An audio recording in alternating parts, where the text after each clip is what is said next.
मित्रों, मैं एलपी रतुड़ी हूँ। मैं अखिल भारतीय समानता मंच का केंद्रीय सचिव हूँ।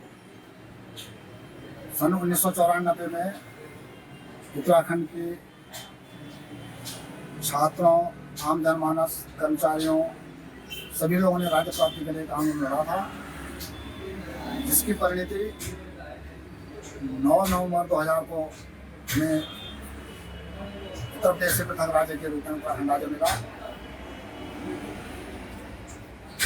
इस राज्य में हमें हमारे 42 शहादतें हमारे क्रांतिकारियों की हुई और हमारी मातृशक्ति माँ बहनों के साथ जो उत्तर प्रदेश सरकार की सरकार के पुलिसों ने जो बर्बरता की, उसको हम कभी भुला नहीं पाएंगे। लेकिन उस बर्बरता से प्राप्त हमें जो राज्य मिला, आज हम पूरे लुप्त रखे हैं। हम लोगों का कोई अस्तित्व नहीं रह गया है, क्योंकि उसके बाद जब राज्य में जो सरकारें आई हैं, उन सरकारों ने हम लोगों का मूल निवास को यहाँ पर समाप्त किया। मूल निवास के संबंध में मैं आपको जानकारी देना चाहता हूँ। 8 नवंबर 2000 को उत्तर प्रदेश राज्य में रहते हुए मूल निवास की हमारी 3 श्रेणियाँ थी। निवास प्रमाण की 3 श्रेणियाँ थी: मूल निवास, अस्थायी निवास और अस्थायी निवास। मूल निवास जिनकी यहाँ पैतृक संपत्ति थी, अर्थात जिस दिन भारत का संविधान लागू हुआ था उससे पूर्व से जो लोग यहाँ विद्यमान थे, उन लोगों को मूल निवास का अधिकार था। और 12 वर्ष से ज़्यादा जो लोग जिस स्थान पर रह रहे थे, उनको वहाँ का अस्थायी निवास का प्रमाण पत्र की व्यवस्था थी, और 3 साल से ज़्यादा वालों को अस्थायी निवास की व्यवस्था थी। लेकिन राज्य बनने के बाद विभिन्न राष्ट्रीय राजनीतिक पार्टियों की सरकारें आई और उन लोगों ने इसको एक उपनिवेश बना करके रख लिया।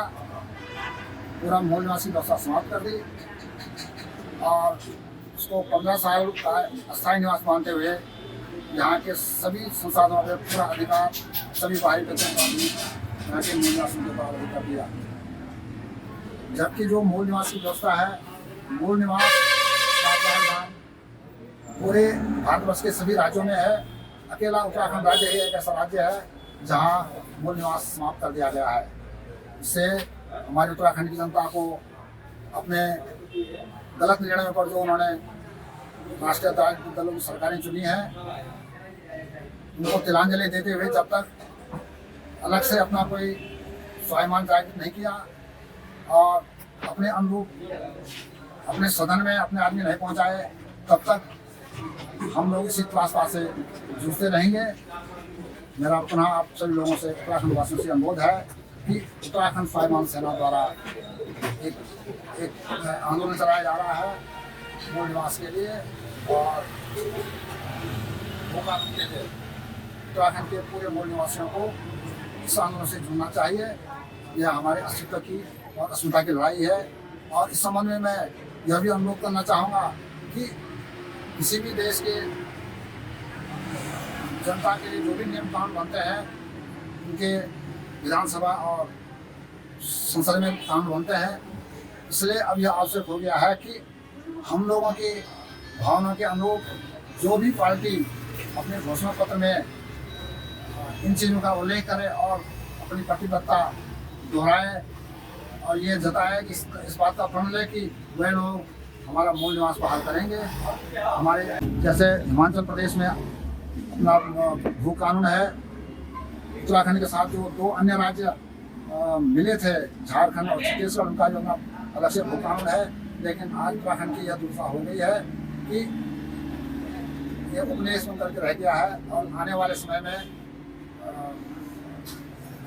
उत्तराखंड के मूल निवासी यहाँ एसटी के श्रेणी में आ सकते हैं, ऐसा एक अनुमान लगाया जा रहा है। इसलिए जो भी राजनीतिक पार्टी उत्तराखंड के हित के लिए कानून बनाने के बाद अपने घोषणा पत्र में करे, उस राजनीतिक पार्टी को ही आगे लाना चाहिए और लोकसभा विधानसभा में अपनी प्रतिनिधि भेज करके अपने अधिकारों की रक्षा हम लोगों को करनी चाहिए। यह मेरा उत्तराखंड वासियों से निवेदन है। धन्यवाद साथी।